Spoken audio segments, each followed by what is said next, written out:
The question is, here's a function, negative 15x plus 4y equals 0.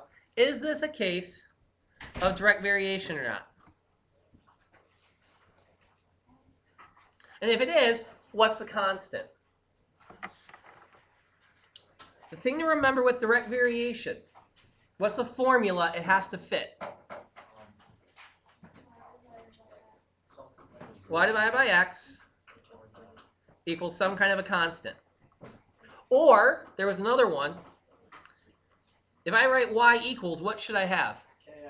Kx.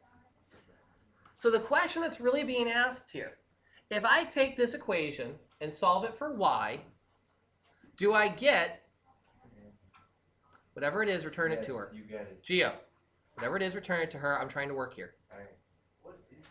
If I take this and go y equals, do I get a number times x or do I get something else? You get something else. Well, you sure? All right. Well, how do I get y by itself? You divide it by 4. Mm. I mean, you subtract 4 from both sides. Times by 0. Oh, plus 15x on both sides. Oh. Now pause, guys. In all this noise, let's focus on what the algebra is. Step 1 is you start in the outermost ring. You work your way towards the variable you're solving for. So you get 4y equals 15x. Gio? And you divide by 4. Now we get to divide by 4. And we divide by 4 rather than subtract because I'm undoing the unspoken time sign in there. So that leaves me y is equal to 15 divided by 4, x. And now the question is, does that match that? Question? Yeah.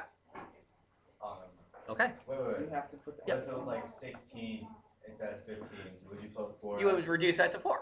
And then would you reduce it to 2 anymore? Well, no, because once you use 16 divided by 4, gentlemen, Alright. 16 divided by 4 is 4 and you're done. So if it's 15 over 4, you have to put like 3 pointers or something. Right. Yeah, you could turn it into a decimal. We don't usually need to for what we're doing. In fact, with slope, I encourage you to leave it as a fraction, which will make more sense later today. Now I can look at this and say, hey, that fits the format. So that means that yes, it's direct variation. And the variation constant is 15 over 4. And that's what that question was driving us towards. Answering the yes or no question, is it direct variation? Does it fit that format? And then finally, what is that constant? How do you find the format? The format, I have memorized it. Direct variation means. So that's always in Yes. English. That is the general form for all direct variation. Sorry, sir, but what is the BA test on Friday? We'll talk about the BA a little bit later. No, like what chapters? Like 5? Like, let's finish up this problem first, and we'll talk about the tests. BA's on one chapter. We good here, by the way? Like, Yeah? All right.